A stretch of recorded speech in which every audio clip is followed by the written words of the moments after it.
Saudi আরবের একজন কফিল বাংলাদেশের আর পাকিস্তানি কর্মচারীদের নিয়ে একটা দড়ি টানার প্রতিযোগিতার আয়োজন করে।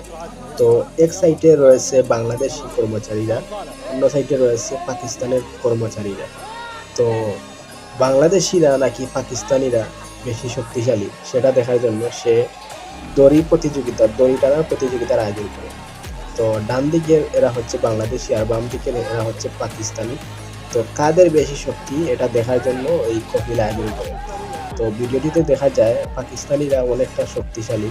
প্রথমে তারা মনে হচ্ছিল যে প্রথমে তারা জিতে যাবে, কিন্তু বাংলাদেশিরাও কম না, বাংলাদেশিরা অনেক শক্তি প্রয়োগ করছে, মোটামুটি টিকে আছে এখনো। দেখা যাক কারা জিতে, বাংলাদেশি জিতে নাকি পাকিস্তানিরা জিতে। তো ধরি মানে মোটামুটি মোটামুটি না পুরো মানে পুরো দস্তুর ভালোই একটা প্রতিযোগিতা হচ্ছে।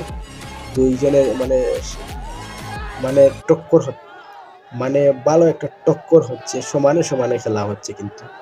তো বাংলাদেশিরা কিন্তু এত সহজে হারবে না। ১৯৭১ সালে আমরা কিন্তু পাকিস্তানিদের হারিয়েছি, এটা কিন্তু মনে রাখতে হবে। তো বাংলাদেশিরা চেষ্টা করছে জিতার জন্য। তো পাকিস্তানিরা কিন্তু ছাড়তে নারাজ, তারাও কিন্তু অনেক শক্তি প্রয়োগ করছে। দেখা যাক কারা জিতে। তো আশপাশে যারা এই খেলাটা দেখছে তারা কিন্তু অনেক উল্লসিত। তো শেষমেশ পাকিস্তানিরা জিতে গেল ভাই, আমরা আমাদের মানটা রাখতে পারলাম না। ইস! যাই হোক, বাংলাদেশিরা অনেক চেষ্টা করছে।